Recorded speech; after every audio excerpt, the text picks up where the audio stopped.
We chat with John David Washington about the Christopher Nolan film Tenet.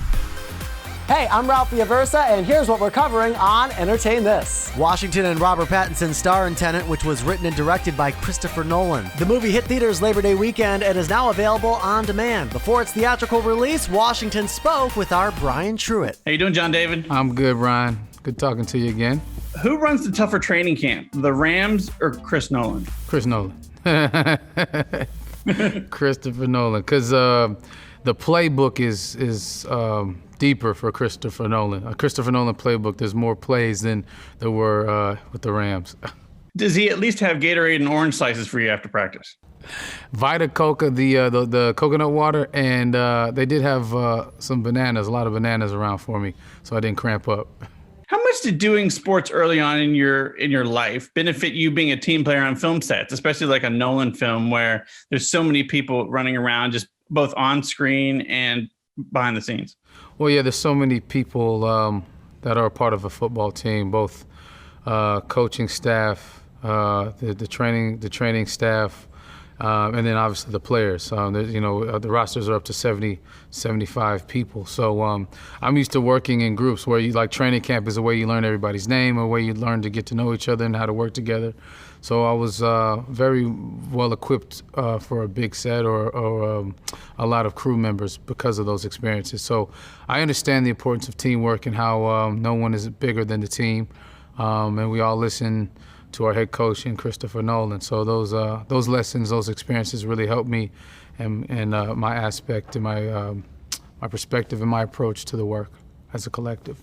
Give me one spy movie that means the most to you and one that you would have loved to have done the action scenes in. I really liked Time Cop back in the day, Jean-Claude Van Damme. I watched it a lot as a kid. I think he had the mullet too. He was rocking the mullet and it was gelled right. So I don't know. It was that, and I loved all the Bonds. I mean, the Goldfinger Bond was my favorite, I think. But all the Daniel Craig ones as well. So I'm a big fan of those. Is Daniel Craig your favorite Bond? Oh, I cannot. He's up there. It's a photo finish, But it's a photo finish. The world's still mourning the passing of Chadwick Boseman. What did he mean to you? I think he meant to me what he meant to the entire community. He was a pillar. He was a true leading man, an outstanding human being, a humanitarian. He seemed to care about the work. He kept his private life, quiet and separate. I think he inspired so many people that looked like us, that you can, lead a franchise. You can be the face of a franchise. And he was very important to the community and to our industry. He's played so many iconic figures, and he is one himself. So, rest in power to King T'Challa, Chadwick Boseman. Let's say you're in quarantine, and for whatever reason, you're only allowed access to one of your dad's movies. What do you choose? Probably Man on Fire. I've seen it a million times. I can see that every day of the week. What is one thing the world doesn't know about Chris Nolan but should? That he can quote Wayne's World. Classic. Yeah, you didn't know that, did you? Yeah. No, I did not know that. Sorry to air that out, Chris, but he can quote Wayne's World. Because we bonded over that, a couple lines of that movie. I love that movie. So when I threw it out there before a take once, and he laughed and responded appropriately, like, oh, so you know the movie well, and he does. So, Wayne's World. So is he more Wayne or Garth? You can't have one without the other. Can't have one without the other. Did you really have to bungee jump off that building? Yeah, I did. So what were you thinking when you're bungee jumping off of a building? This is it. I'm doing this for the art. I love it, and if this is the way to go, at least I did it on a Chris Nolan set. I was scared. I was definitely challenged, and my spirit and my pride really. But you had to do it, so I did it. But it was totally safe. It was. I was being dramatic about it, but I'm just not very good with heights. Was there anything that was more that you felt not really dangerous, but was there anything that made you feel uneasy other than the bungee jumping scene and during the film?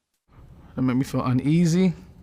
Some of the lines I had to deliver backwards. An inverted world performance is quite intimidating, you know.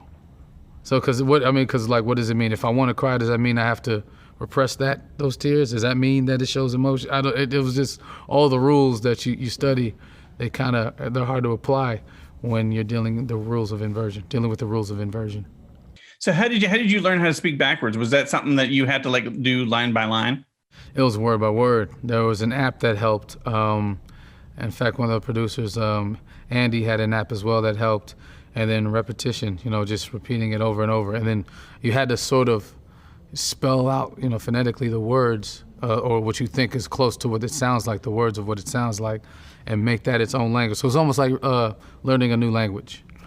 So shout out to Kenneth Branagh, who had to do that with the Russian accent, which means if we have the same lines, they'll still come out. His language will still be different because of the accent. It's crazy. Well, and you have that one scene where you go and meet him, and he's having like the dinner, and he asks if you've slept with his wife, and you're like, no, well, not yet.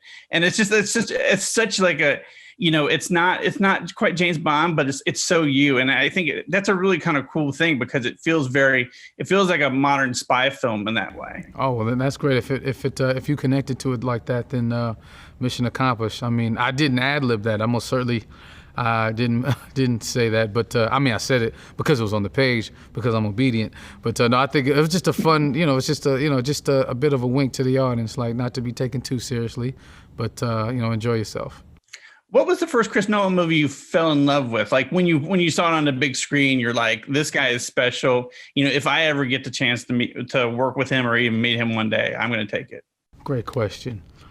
It's interesting because I think the first film of his I got to see in the movie theater was The Dark Knight, or was Batman. And then I went back then I saw Memento, and that's when I was like, I didn't think I'd ever this is one of those, people that you don't think you'll ever get to work with. He's almost like not even real. He's like a story, a character, you read in a story or something like he could be biblical for all we know. So I didn't think it was possible to ever even think to have the chance to even meet him or work with him. But it was Memento that did it when I saw that. And then obviously Inception in the movie theater and Dark Knight Rises. I just was like, this guy's on another level. I just loved everything about him. And working with a guy like him and working with Spike Lee, these people who are such icons, when you do get to work with them, do they feel more human to you, or do they still feel like icons, but these icons now? Well, it definitely, once the wave of fanboy subsides, once it recedes, and I can just look at them as human beings, they're still iconic human beings, though. So I just think to myself, I'm the luckiest person on planet Earth. When I ever have conversations with them or meetings with them, I just like, I can't. This is awesome. I'm like the little kid comes out of me and just fans out, geeks out. Even though, I feel like a colleague. So there's really great moments of when they seem to really be collaborating with me, asking me questions or how I feel about things. That's when it becomes very surreal because of how high I hold these gentlemen. And they're making me feel like I'm a part of the team, and not just that, but they're trusting my instincts on what they wrote and what they're creating. It's a surreal moment, and it's a lot of fun. Again, both of them are huge personalities. Actually, I think they have a great sense of humor, and they really love what they do, and so it's easy to get along with people like that because I feel the same way. I have the same approach to the cinema and to the process as they do. My own version of it, obviously, but the same enthusiasm about it. So that's what makes it so much fun. It makes them human, yet simultaneously they are like larger than life figures. Cool, man. Thank you so much for taking time. I appreciate it. Appreciate it. Thank you. Hey, thanks for watching. If you like this video, check out these other videos from USA Today Entertainment to stay up to date on all of the latest celebrity news.